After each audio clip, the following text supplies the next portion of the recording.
เป็นสักให้สักอยู่เทิงนี่ละตามชนบทนี่ละอันนี้เป็นออกมาเป็น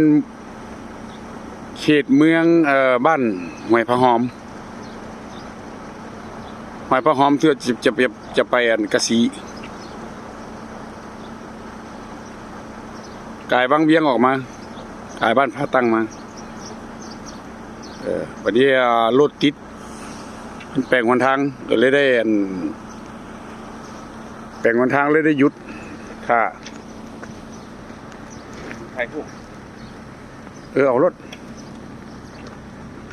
วันนี้มันเฮ็ดให้เฮ็ดสวนมั้นี่แถวนี้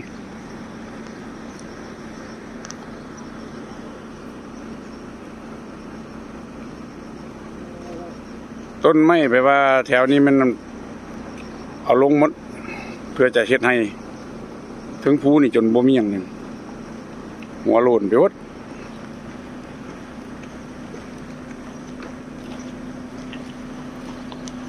อันนี้ก็แม่นจะเฮ็ดให้หมดนี่รถตามกันผมเสียบ่ได้แล้วเขาชื่อว่าขวางทางอยู่นี่วะตามกันแล้วมันไปบ่ได้แต่ก็สิมีเคไปอยู่ที่โอ้ยเป็นหลัก2หลักแปะบอกว่าสิไปกะสีซะหนอกรถน้อยแล่นไปนำมันก็ได้รถน้อยนะจะบอกแล้วมั้ยบอกแล้วมั้ยรถน้อยไปได้เอิ้นไปเอิ้นอันโชเฟอร์มั้ยไปตามนี้เนาะไปตามนี้ก่อนเขาจะบ่ไปใส่จักเทื่อเลย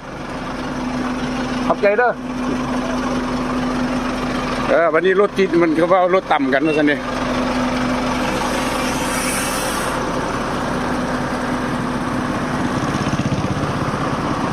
พอดีสวยโอกาสอันถ่ายเขาเจ้าให้เลย